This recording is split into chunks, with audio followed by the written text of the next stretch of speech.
This is episode 82. Welcome to Wellness in Every Season, the podcast where we explore the rich tapestry of motherhood and wellness in all its forms. I'm your host, Autumn Carter, a certified life coach and parenting coach dedicated to empowering mothers to rediscover their identity beyond motherhood, find balance amidst chaos, strengthen relationships, and pursue their dreams. My goal is to help mothers thrive both as individuals and as parents. I have with me Dr. Andrea Liner. She is the breakup doc, and she is going to be talking with us about how to know if you should break up, healing from breakups, and how to start dating again. And it is very interesting. I would love for you to introduce yourself further and then tell us about that journey. Sure. Happy to be here. Thank you so much for having me. So yes, I'm Dr. Andrea, the breakup doc. I'm a licensed clinical psychologist. So most of what I do is therapy, and I've had a therapy private practice for about 8 years now.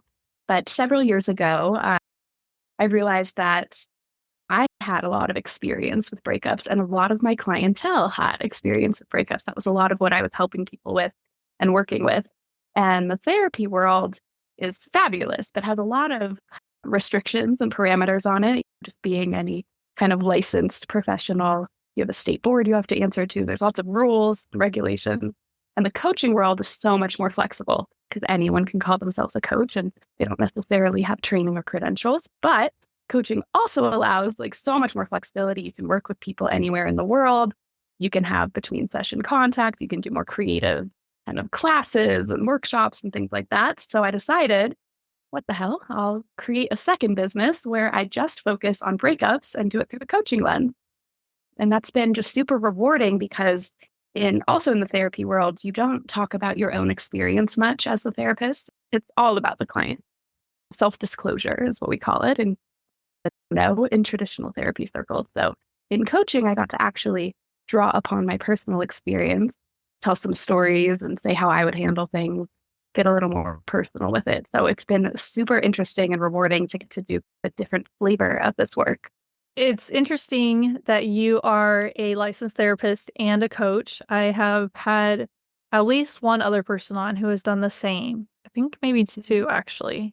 Anyway, and I know that for me, I also see a therapist, and there are times where you're talking a little too much about yourself. Can we focus on me here? Because I'm paying a large amount of money for this. With coaching, you can charge lower, but when insurance is involved and everything else, it's a higher fee. And that is the nice thing about coaching is you don't have to worry about insurance. And you can meet people where they are. You can have it be sliding scale. There's so many more options. So I like that you definitely talked about how you can be licensed as a coach, but you don't have to be, and just had that buyer beware subtext in there. So I like that you had that. Yeah, although I do want to clarify that in therapy, there can be sliding scale fees as well. And I actually charge more for my coaching work because they get so much more of me. In therapy, it's just 50-minute session once, maybe every week or every other week.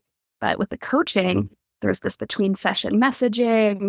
People have access to me basically 24/7. They can leave me a message at any time, and I'll reply all through the business day to people. So they're getting a lot more of my time that way. But that's not allowed at all in the therapy world. That would be considered breaking boundaries and having poor ethics. So that's the biggest plus for me. And if you're going through a breakup, yes, please. Exactly. Or therapy, you're good luck in between. So I can definitely see where, I'd want you a lot more if I'm suffering through a earth-shattering breakup. Yeah, that just turns me upside down type of breakup.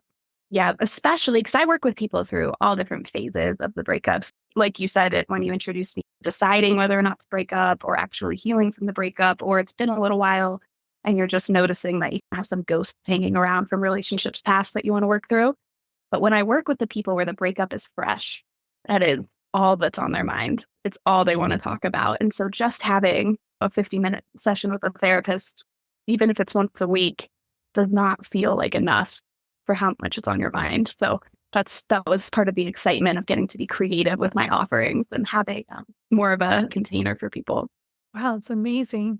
So tell us a little bit about your journey, because you were wanting to be a dentist and then you switched. Tell us about that. That's really interesting. Yeah, I loved going to the dentist as a child. I think it's because I just had a really great pediatric dentist, and there was always like a raffle for a little like stuffed animal. It was very exciting to go and enter the raffle. And luckily, I didn't have a whole lot of painful dental experience as a kid. So I think just early on, I latched onto that. I think since I was about 4, I just started saying, I'm going to be a dentist. And I didn't really question it as I grew up. It just felt, oh, I've already answered that question.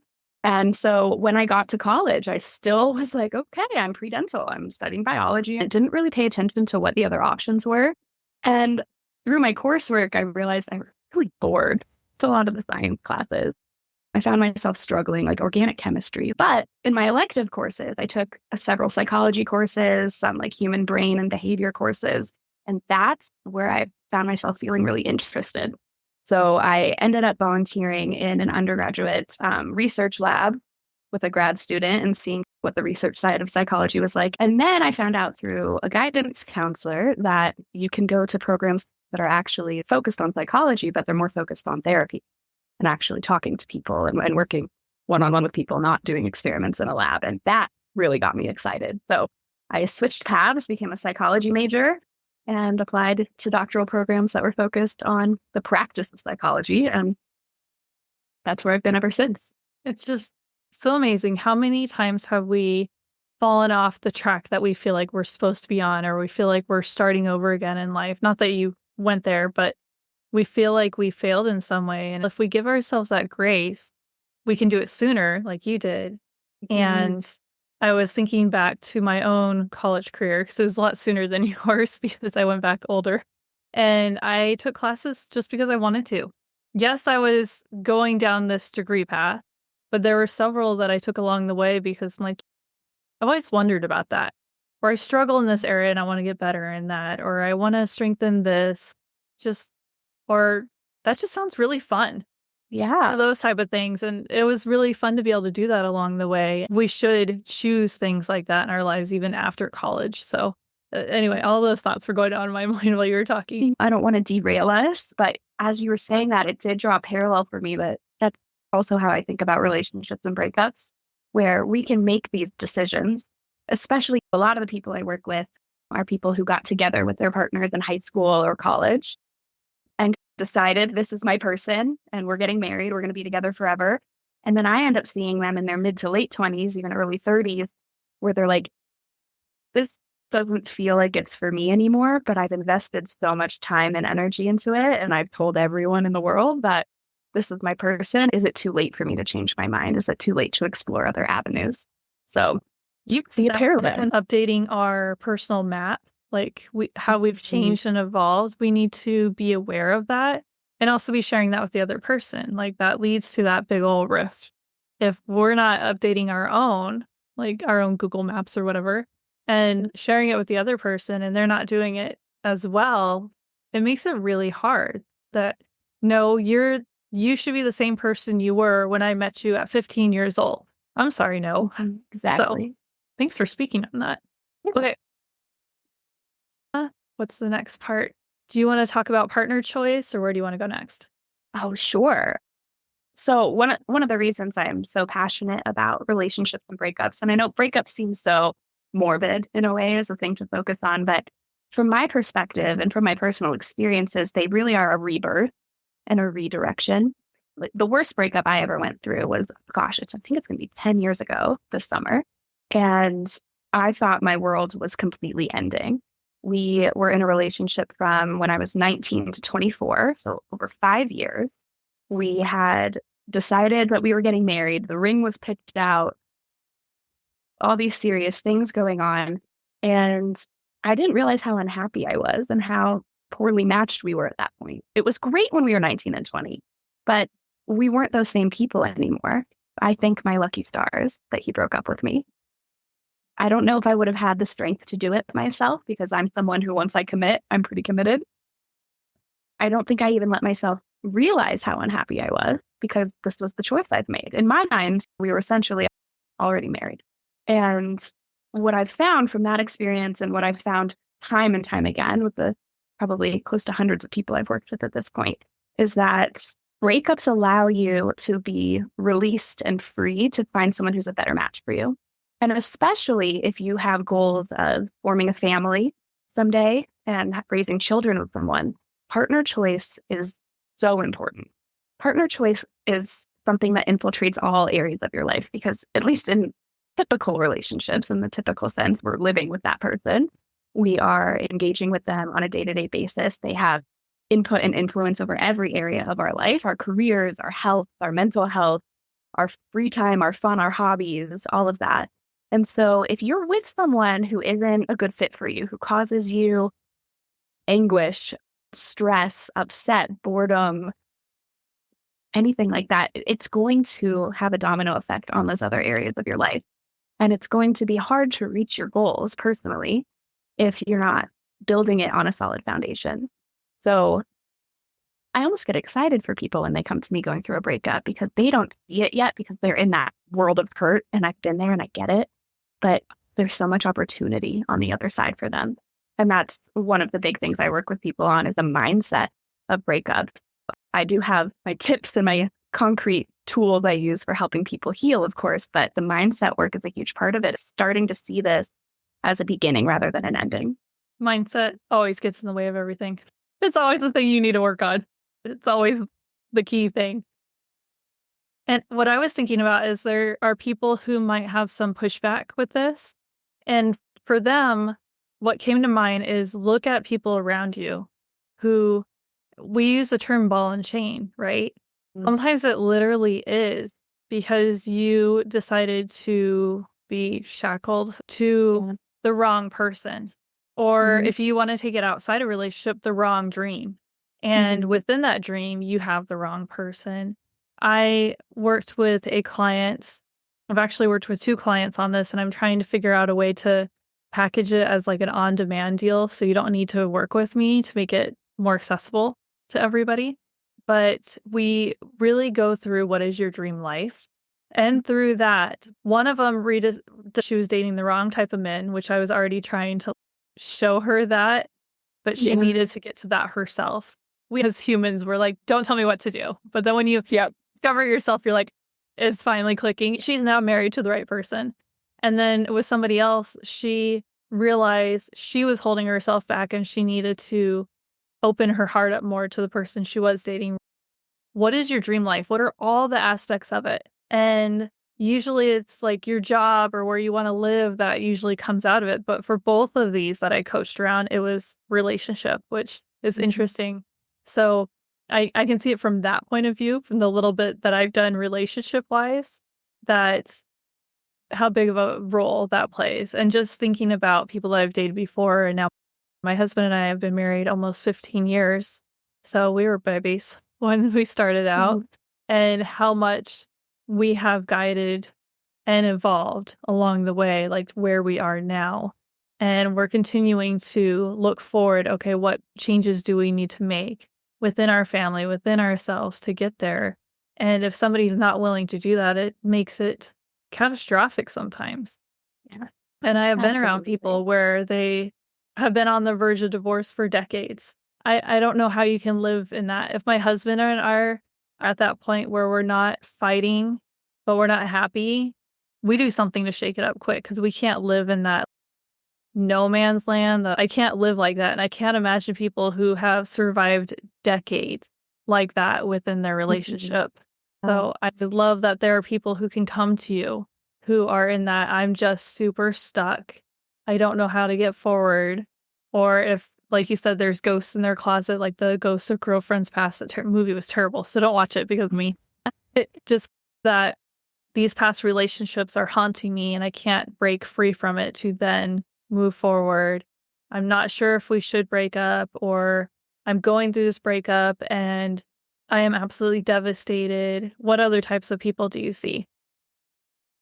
So one of my most popular services is what we call relationship diagnosis, which is that discernment phase of should I stay or should I go? And I also work a lot with just really highly sensitive people where breakups destroy them. It destroys their whole identity and ego. And then the other population I tend to work with, men in particular in this category, people who just say, I'm ready to date again, but I know that there are just things that are unresolved or unprocessed from previous relationships. I know I have trust issues from last relationships, and I don't want to bring that into a new relationship. I know I have patterns. I have a type that I go for, and it's never worked that well for me. It always explodes. So I need help understanding why I do that, what that's all about, and how to break free of that. So it depends where people are at in the present or in the future oriented mindset of either what's going on right now or where we want to be. But they're all people who are curious. And that I would say is just the number one prerequisite I have for people to work with. They have to be curious about themselves. And I, as much support and kindness and soft place to land that I want to offer people, I wouldn't be doing people any good if I didn't also challenge them a little bit. We didn't also look at what their contribution is to these dynamics. And I'd say 99% of the time that works very well. I've only had one person in the whole history of doing this who had a very bad reaction to gentle nudging, even didn't want to see their role in anything at all. But the thing is, relationships are co-constructed. And aside from instances of abuse where we don't take any responsibility for someone abusing us, but in normal relationship circumstances, everything is co-constructed. And it might not be 50-50, but it's never 100-0. And so we have to look at what is your picker looking like these days? How do you choose people to commit to and get to know? How do you communicate? And what are your assumptions that you're bringing in? What were you taught about relationships, either explicitly or implicitly from the models that were set for you? We talk a lot about people's histories. And I know it sounds a little stereotypical psychologist kind of thing. Tell me about your parents. But we do talk about that sometimes because there are so many interesting patterns that emerge. And I actually just had a reel go pretty viral about this concept of repetition compulsion, which is an old psychoanalytic term, but this idea that we will replicate experiences that we've had as children or throughout our lives over and over in the hopes that one day we finally win, we finally master it. And so that is a theory behind the idea of why someone who grew up with an alcoholic parent might then marry an alcoholic. You would stay as far away from that as possible. Why are you attracted to it? And we have to get into some of those dynamics. And so my post was about how one thing I see all the time is people who are not sure whether or not to leave a relationship that's clearly not working for them, but they're so torn on whether or not to leave because it would feel like they're quitting or giving up, even though from the outside it's please get out of this. And they tend to be people with parents who should have broken up probably, but stayed together for the kids and modeled a really unhappy yet committed partnership. And so they have no model set for them of how to leave something that's not working for them anymore. They feel like they have to continue it and try to beat it. I wonder if it also is, if I break up with them, then how is that family member who's just like that, them going to feel? Is it going to feel like I'm also breaking up with that family member? I'm sure that there's a lot there. Can you make sure to send me the link to the reel that went viral so that people who are interested? Okay, thank you. Yep. I'm sure So that it's a short one too. Okay. Yeah. I was surprised it went so viral. It's just a little clip with some words on the screen, but it seemed to hit home for a lot of people. And then there are people in the comments being like, absolutely not. And I always think, I'm so curious what your personal situation is that you're protesting this much on public floor. I don't reply to those. It would be interesting to be like, I know. Did you stay in a relationship for 40 years that wasn't serving you and now your kids are struggling as adults and you feel guilty about it? But yes, to your point, I think there can be this fear of breaking cycles in a family because if I leave, but my mom never did, will she feel like I'm judging her? Will that put a strain on our relationship? And that's usually a very unconscious process for people. For me, I have been a huge cycle breaker in my family. And being a coach, my wellness matters for my business growth. I can only take my clients as far as I'm willing to go, which means I need to be working on myself to better help and better show up, which I'm a mother too. So I had better be, right? But there are certain places where I start to get in my journey. I'm like, oh, I have another cycle to break. I have another mindset to change regarding the way that I was raised, regarding generational trauma, So there are so many layers in there. So it's very interesting that you work in one that is pretty major. Yeah. Yeah, absolutely. This stuff just touches all areas of our lives. I'm always very proud of people who are willing to step up and do this work. And I was thinking that even if we have older women, I have some older women in the audience that are mothers listening, I could see them being like, hey, son, here's somebody for you, or hey, nephew, or whatever. When you were talking about the men who are like, I'm ready to change some of these patterns, I'm ready to be able to fully let go. And for me, I did it fumbling around in the dark, and thankfully it turned out right. I just went, okay, I want someone totally opposite of who I dated before. Dated someone like my dad liked him, so that obviously was not a good thing. So I'm gonna go polar opposite that way. The one right after the one who's my dad is my husband, and he's amazing. But anyway, I just went from polar opposite to polar opposite, and not in the same opposite, if that makes sense. Like a Different kind of star. iteration, yes. And that worked for me. And just doing the, okay, what things did I like? Okay, I'm keeping that. What things did I not like? Okay, changing all of that and really taking that time during the breakup, before the breakup, as I'm pondering it, of, okay, what am I doing wrong? What do I need to change?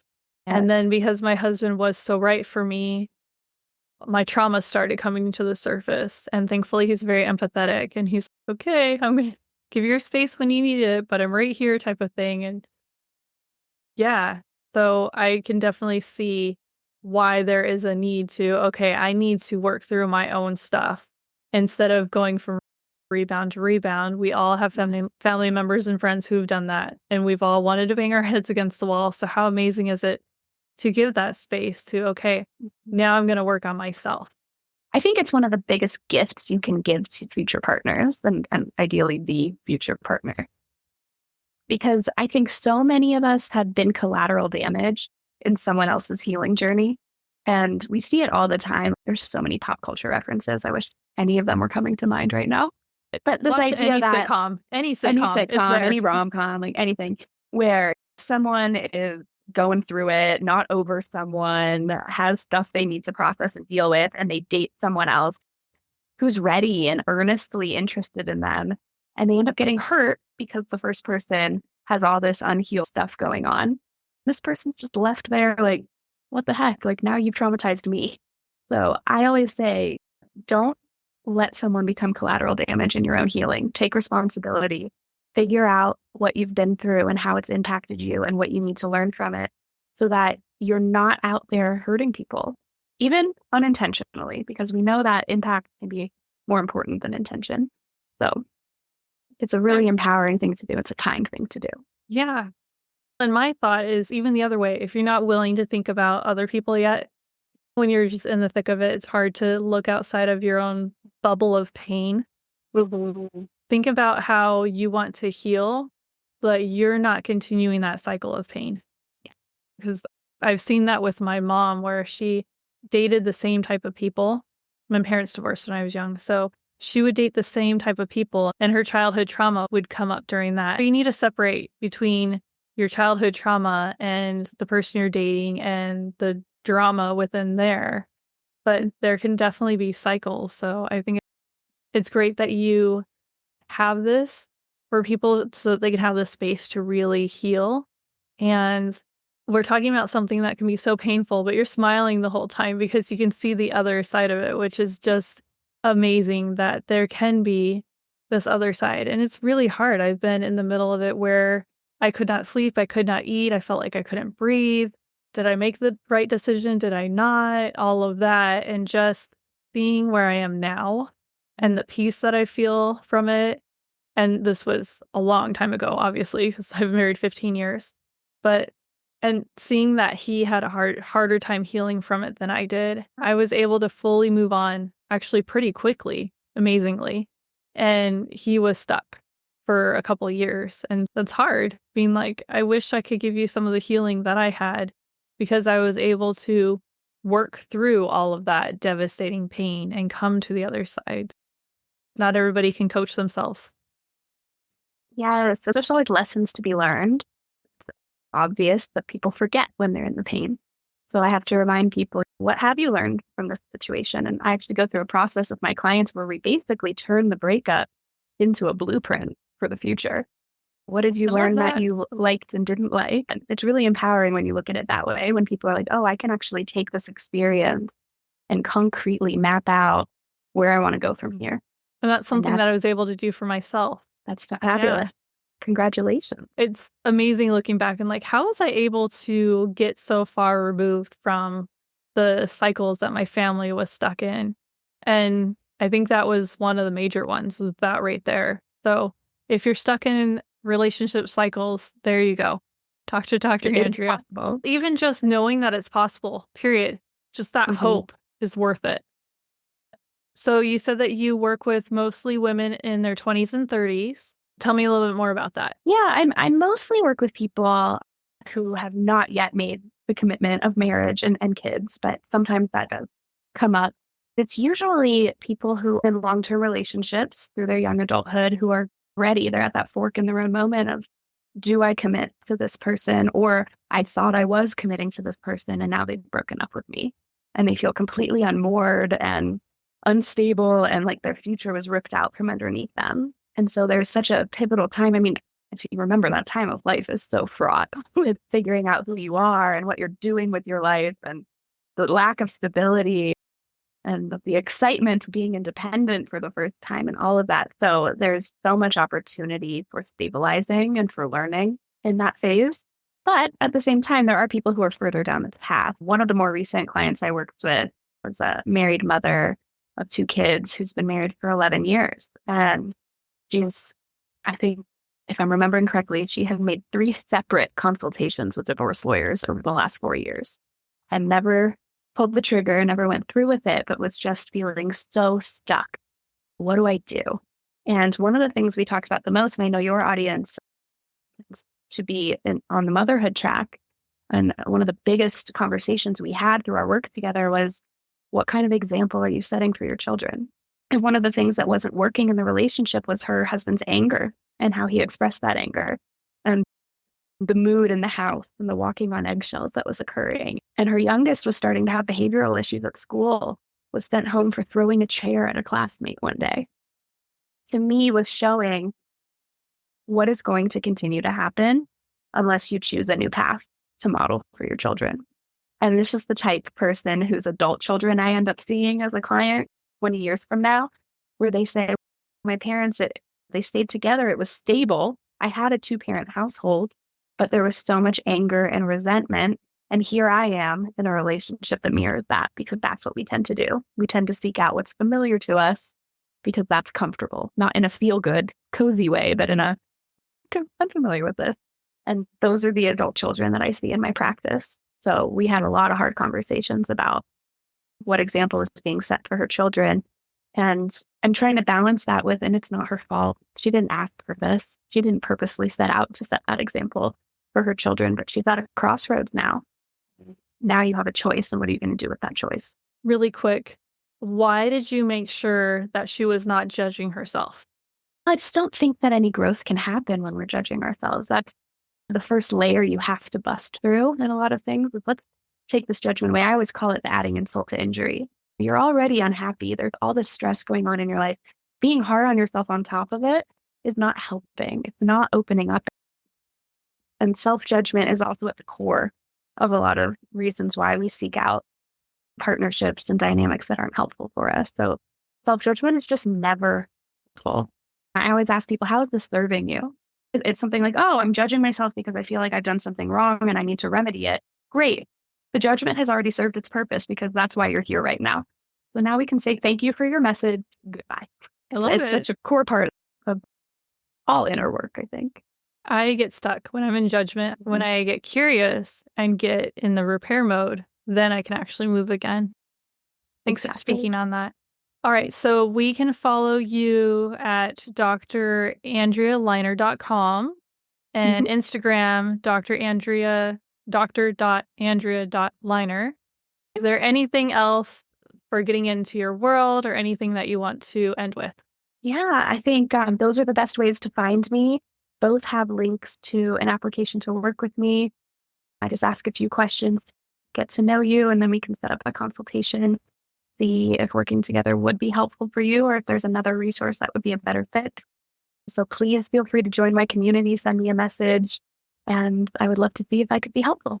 Perfect. Thank you so much. And it was so interesting to look at this from not always a repair side, but maybe a breakup actually is needed. And for some of us, depending on what our beliefs are religiously or on marriage, it can be really hard to let go. No, we need to think about what is it doing to our health overall and our long term. And most of all, what you spoke to, because my audience is mothers. So thank you for spending the time talking to us about just all the aspects of a breakup, how it can be actually a good thing, because so much of the time we think of it as just this negative and painful, and we don't even want to get to thinking about if it is the right thing. And yes, a failure, where what if we take the long lens and look at the healing that can happen and the reset and the rebirth? Made me think of a phoenix. So I thank you for all of this and for just the time and the attention that you gave to this. Thank you so much for having me. I hope it was helpful for at least one listener or gave someone a resource to pass on to someone who could use it. Exactly. Thank you. Thank you for joining me on Wellness in Every Season. Remember to take time to relax, heal, and be present.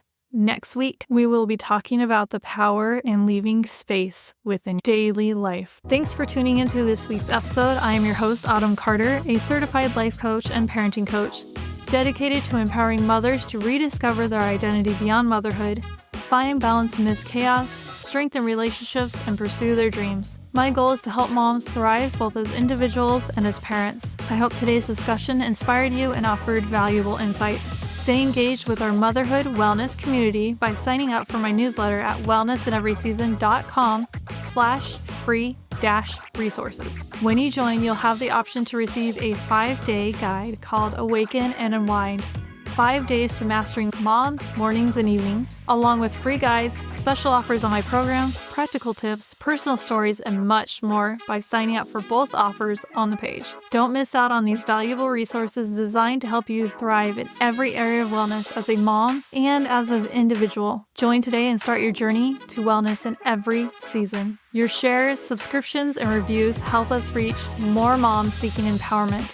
So please spread the word about our podcast. Thank you for being a part of our podcast community. I look forward to continuing our conversation, sharing stories, and exploring wellness in all aspects of motherhood. Take care until our next episode. You can also work with me one-on-one or on demand through one of my programs by visiting wellnessineveryseason.com/programs. One last thing to cover this show legally. I am a certified life coach giving general advice, so think of this more like a self-help book. This podcast is for educational and entertainment purposes only. I am not a licensed therapist, so this podcast shouldn't be taken as a replacement for professional guidance from a doctor, therapist, or any other qualified expert. If you want personal one-on-one coaching from a certified coach, go to my website at wellnessineveryseason.com. That's where you can get personalized coaching from me. See you in next week's episode.